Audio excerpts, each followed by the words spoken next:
Well, police morale in Fruitland Park, Florida, has been shaken after a deputy chief and officer resigned when the Federal Bureau of Investigations identified them as members of the Ku Klux Klan.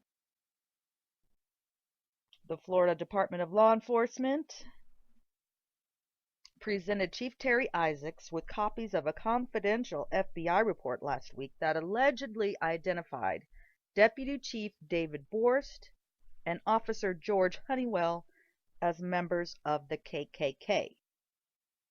Earlier this year, a Florida Klan leader had boasted to WFTV9 that the organization has police officers, paramedics, and judges, that they're everywhere.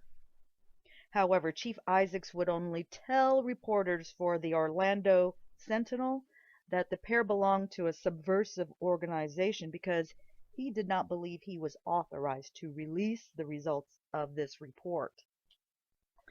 He states that it's a tough situation because he was my assistant. He said, adding that he never witnessed any behavior that would lead him to believe former Deputy Chief Borst was in the KKK, but he says he's read the report and it's convincing. Chief Deputy State Attorney Rick Ridgway, from whom Isaac sought counsel concerning the FBI's report, told the Orlando Sentinel that it's not a crime to be a member of the KKK, even if you are the deputy chief. It's not a crime to be stupid. It's not a crime to hate people. It may be despicable, it may be immoral, but it's not a crime. The loss of 2 officers is significant for a town that only employs 13 full-time cops. They're a good group of people, Isaac said. The last thing I was expecting to hear in the year 2014 was for a professional law enforcement officer to be a member of a subversive organization. In 2009, however, another Fruitland Park officer, James Elkins, resigned after pictures emerged online of him wearing a Klan hood and robe.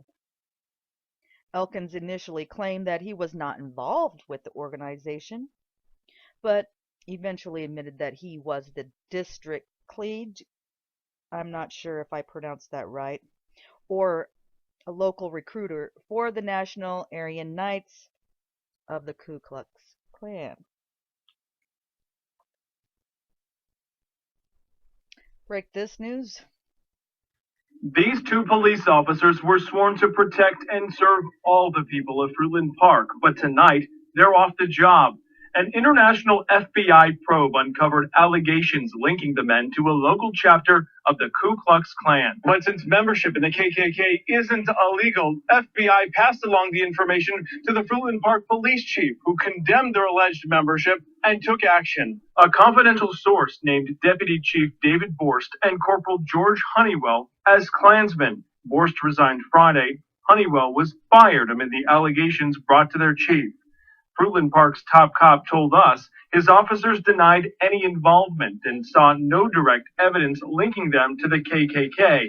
Still, the chief called the notion despicable and disgusting. We have police officers, paramedics, judges, they're everywhere. Earlier this year, Eyewitness News heard from a leader of a local Klan chapter. He said their membership is 1,000 members strong here and growing. I regret everything about that life. This isn't the first KKK controversy at the Fruitland Park PD. In 2009, Officer James Elkins resigned after admitting to Channel 9 that he was a local Klansman. At the time, it wasn't known if any of his fellow police officers were also involved.